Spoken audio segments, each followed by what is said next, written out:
Good morning everyone, मैं doctor Deepika हूँ और आज का हमारा टॉपिक ऑफ डिस्कशन है डेंगू फीवर।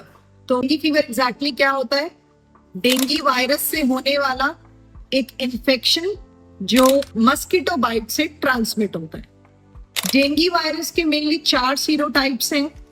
ये बताना इंपॉर्टेंट इसलिए है क्योंकि अगर एक सीरोटाइप से आप एक बार इन्फेक्टेड हो गए तो उसके लिए आपकी लाइफ लॉन्ग इम्यूनिटी रहती है, बट बाकी 3 वायरसेस से इन्फेक्शन स्टिल पॉसिबल है। इनफैक्ट सेकेंड टाइम आपका वायरस इन्फेक्शन दोबारा होता है तो वो पहले से सिवियर होता है। होता कैसे है? मस्कीटो है एडिस इजिप्टी। हाँ, ये वही ब्लैक एंड व्हाइट स्ट्राइप्स वाला मस्कीटो है जो दिन के टाइम बाइट करता है, in contrast to malaria carry करने वाला मस्कीटो जो यूजुअली नाइट टाइम बाइटर होता है। तो ये मस्कीटो डेंगू वायरस को कैरी किए हुए अगर एक ह्यूमन को बाइट करता है तो वायरस ब्लड सर्कुलेशन में एंटर होता है, वहां से वो बॉडी के सेल्स के पास जाता है और वहां मल्टीप्लाई होता है। वहां बॉडी का इम्यून सिस्टम उसके अगेंस्ट रिएक्ट करता है तो फीवर एंड अदर सिम्टम्स के साथ पेशेंट प्रेजेंट करता है। सिवियर केसेस में प्लाज्मा लीकेज होता है और सिवियर वार्निंग साइंस आते हैं। अब इसके सिम्टम्स को हम कैटेगराइज करेंगे कुछ स्टेजेस में। इनिशियली 7 डेज फेब्राइल फेज रहता है जहां पेशेंट को फीवर होगा, साथ में माइल्जिया, सारी मसल्स में पेन, जॉइंट्स में पेन, बोन्स में पेन। डेंगू के फीवर को स्पेशली ब्रेक बोन फीवर कहा जाता है, हड्डियां टूटने जितना दर्द। साथ में जनरल वीकनेस, पेशेंट को भूख कम लगना, ये सब सिम्टम्स प्रेजेंट करे।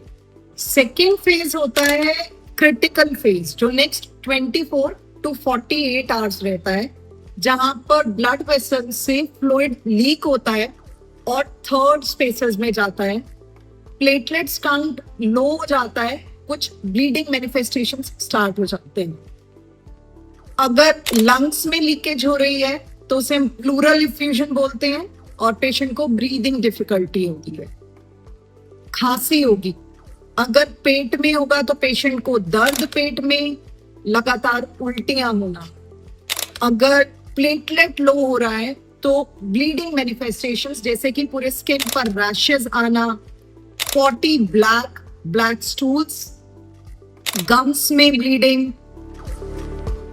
अगर यहाँ पर पेशेंट का ब्लड प्रेशर लो होना स्टार्ट हो गया तो एक स्टेज आती है डेंगू शॉक सिंड्रोम।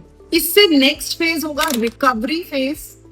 अगर सेकेंड फेज क्रिटिकल फेज में कॉम्प्लिकेशंस नहीं आए हैं तो जितना फ्लूइड लीक हुआ था वो वापस रीएब्सॉर्ब हो जाएगा और जो प्लेटलेट काउंट लो हुआ था वो वापस बढ़ना स्टार्ट हो जाएगा एंड पेशेंट रिकवर हो जाएगा।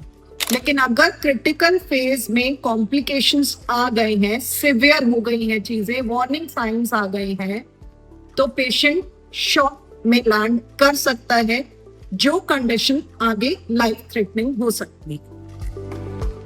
अब डायग्नोसिस डेंगू फीवर का कैसे बनाया जा सकता है? इनिशियल 6 to 7 डेज में टेस्ट है NS1 एंटीजन जो काफी रिलायबल है।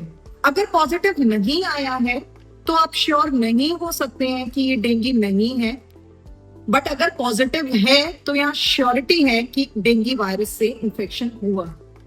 7 डेज के बाद इसकी रिलायबिलिटी थोड़ी कम है क्योंकि अब बॉडी यहाँ से निकालना स्टार्ट कर देती है।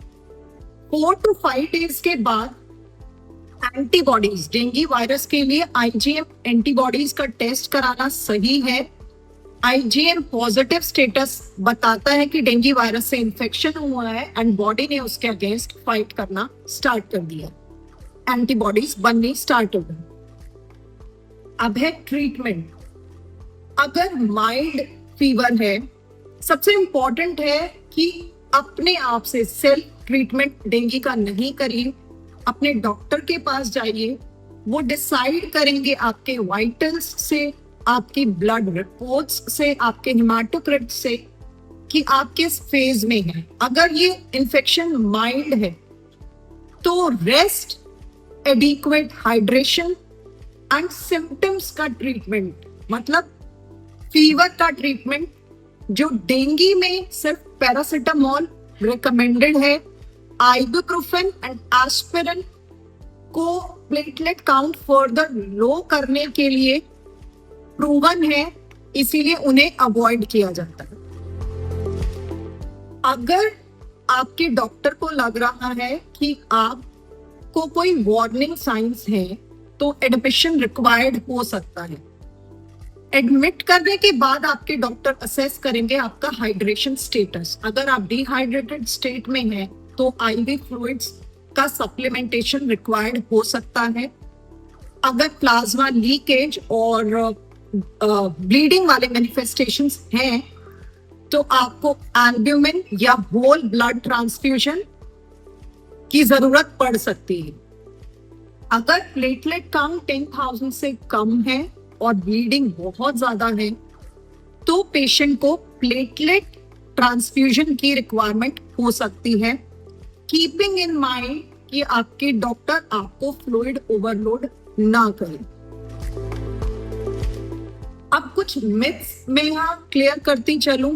पहला, पपीते के पत्ते, गिलोय के पत्ते एंड कीवी ये सब प्लेटलेट बढ़ाने के काम आते हैं।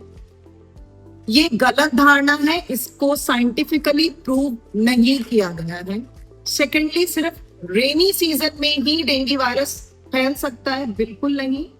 कोई भी छोटा सा क्लोज्ड स्पेस भी डेंगू वायरस के लिए, डेंगू वायरस को कैरी करने वाले मस्किटो के लिए, ब्रीड करने के लिए इनफ है।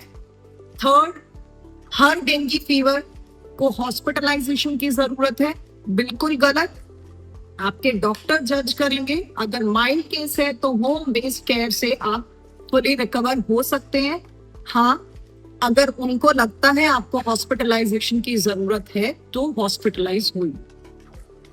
बचने के लिए, डेंगू से बचने के लिए आप क्या कर सकते हैं? जैसा कि आपने देखा कि मेन कल्प्रिट है मस्किटो, तो मस्किटो को ब्रीड करने से बचाना है तो कहीं पर भी पानी इकट्ठा होने वाली जगह, कोई भी छोटे छोटे बॉक्सेस, आपके पौधे या कूलर्स हैं तो उन्हें खाली कर दीजिए, पानी मत रखिए उनमें। मस्किटो रेपेलेंट्स यूज करिए, फुल स्लीव्स के कपड़े पहनिए। आपकी विंडोज हैं, विंडोज पर नेट्स यूज करिए। होपफुली डेंगू वायरस के बारे में आपने बहुत कुछ सीखा और समझा होगा। अगर कोई क्वेरी स्टिल रह गई है तो आप मुझे कमेंट कर सकते हैं। ऐसे और वीडियोस के लिए मेरे चैनल को सब्सक्राइब करें। Thank you.